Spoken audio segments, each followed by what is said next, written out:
Beliau ini adalah orang yang memiliki akidah Asy'ariyah. Pernah membunuh sampai 70.000 orang.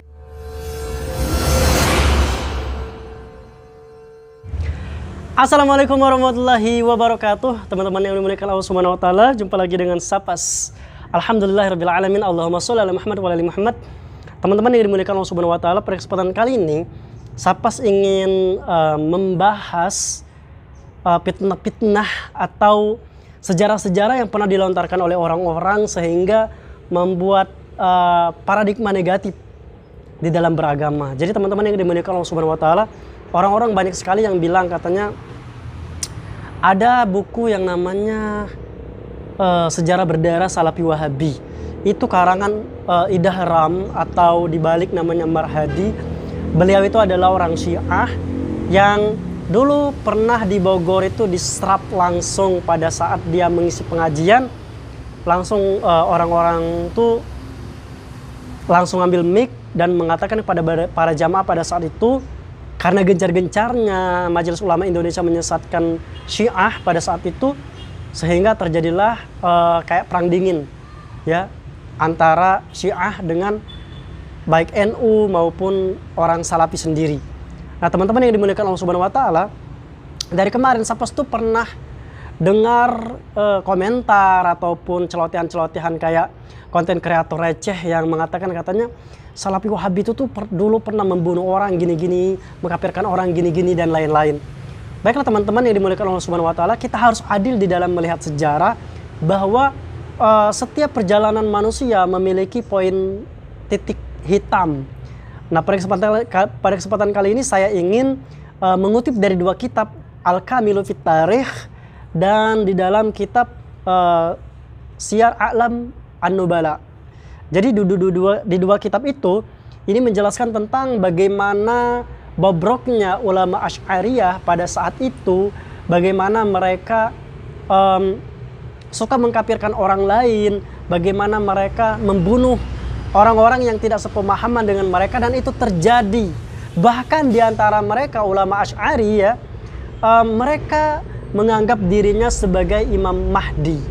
Nah teman-teman yang dimuliakan Allah Subhanahu wa taala, kita rangkum, Sapas sudah rangkum sedemikian mudah, simple, biar teman-teman dapat memahaminya dengan cepat di dalam dua kitab ini.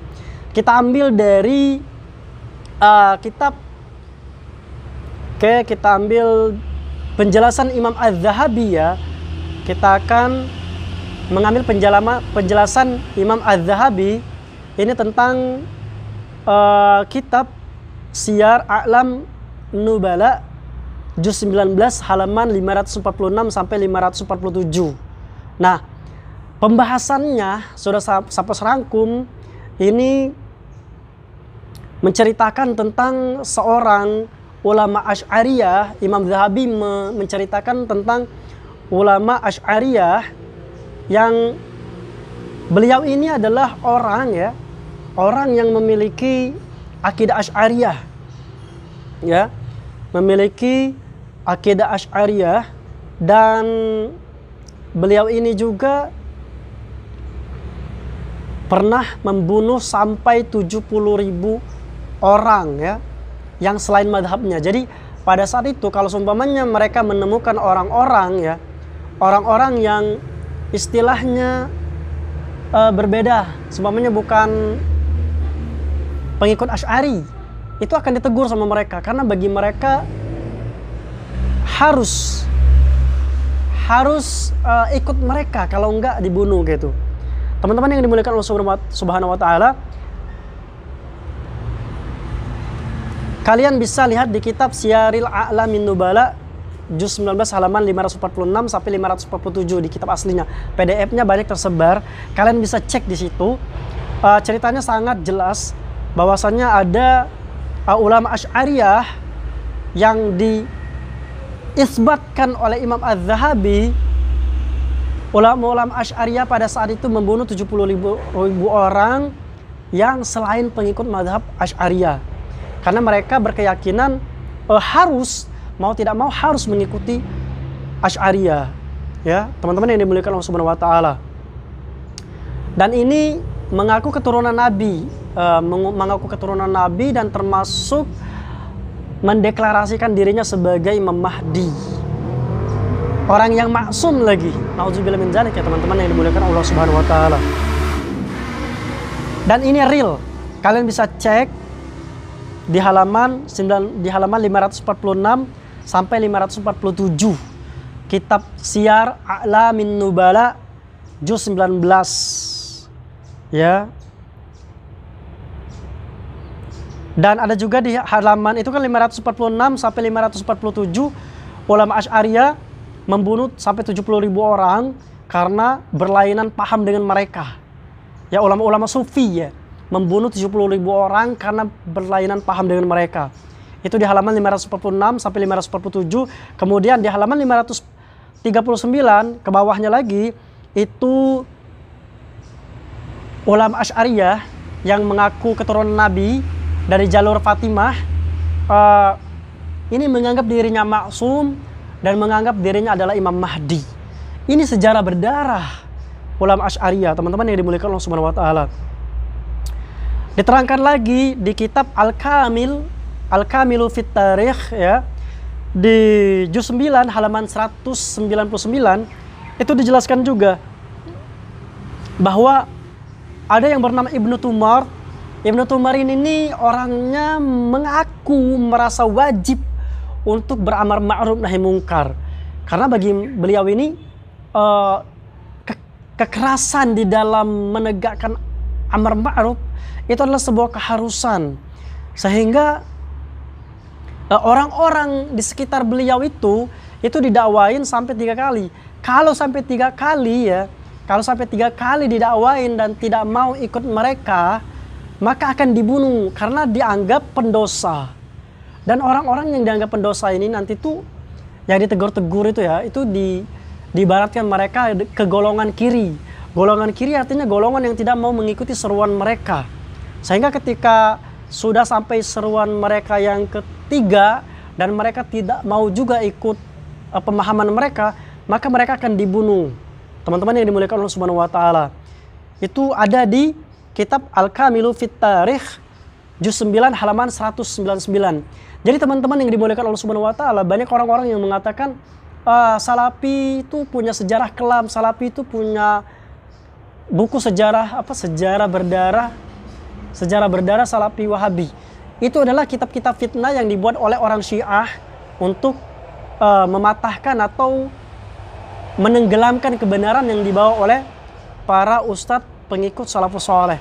Dan ini teman-teman yang dimuliakan Allah Subhanahu wa taala, banyak sekali kita lihat di kehidupan sehari-hari, berhamburan, bergelimpangan, bergentayangan para dai-dai dari kaum Asy'ari yang mengatakan diri mereka bahwa mereka itu pengikut Ahlussunnah wal Jamaah, akan tetapi kita lihat dari amalan mereka bukan mengamalkan sunnah tapi mengamalkan bid'ah.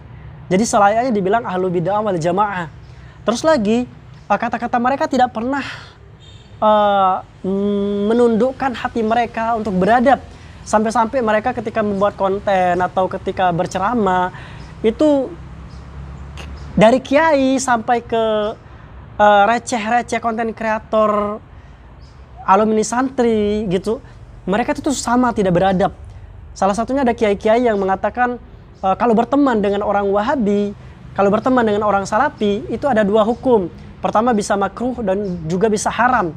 Bisa haram kalau kita berteman dengan orang Salafi itu sampai ke ada ikatan batin, kayak tahu luar dalamnya, itu haram berteman dengan orang Salafi, orang Wahabi, kata Kiai Idrus Ramli ya, saya sebut. Terus lagi ada videonya tersebar, kalian bisa cek. Terus lagi yang kedua katanya kalau seumpamanya hanya berteman-teman saja, berteman-teman say hello gitu ya, nggak sampai ke yang pertama tadi, itu hukumnya makruh. Teman-teman yang dimuliakan Allah Subhanahu wa taala, lihat bagaimana mereka memberikan batas antara orang-orang Salafi dengan mereka yang merasa dan mengklaim mengikuti ulama Asy'ari. Terus lagi kita lihat dari konten-konten kreator, anak-anak muda mereka juga sama, tidak ada jauh beda dengan kiainya. Kata-katanya menggoblok-goblokkan ustadz-ustadz Salafi atau membodoh-bodohkan ustadz-ustadz Salafi, dan perkataan yang tidak pernah diucapkan oleh penuntut ilmu pada khususnya gitu ya. Dan ini sangat realita dan sangat fakta terjadi di kehidupan mereka. Dan ini bertentangan dengan sunnah-sunnah Rasul Shallallahu Alaihi Wasallam. Teman-teman yang dimuliakan Allah Subhanahu Wa Taala, lagi-lagi ini adalah fenomena yang harus kita ungkap. Dan kalau kita tidak ungkap, orang-orang tidak akan tahu. Dan munculnya saya sebagai generasi untuk memberikan pencerahan kepada kaum muslimin, khususnya para subscriber dan orang-orang yang menggunakan YouTube dimanapun berada. Jadi ketika berbicara tentang ilmu, berbicara tentang kebaikan, maka harus dengan cara yang baik dan harus dengan cara yang beradab. Manakala kalian tidak menemukan kebaikan dan adab dari orang yang membicarakan ilmu, maka tinggalkan. Karena dia saja tidak menggunakan atau mengamalkan ilmunya. Jadi untuk apa menerima perkataan kotor dan perkataan tidak senonoh dari orang-orang seperti itu. Oke teman-teman yang dimuliakan Allah Subhanahu Wa Taala, itu saja video kita kali ini. Lebih dan kurang saya mohon maaf. Kita ketemu di video selanjutnya. Assalamualaikum warahmatullahi wabarakatuh. Teman-teman, jangan lupa dukung channel ini dengan cara subscribe dan nyalakan notifikasi. Terima kasih. Dumtum bi khair.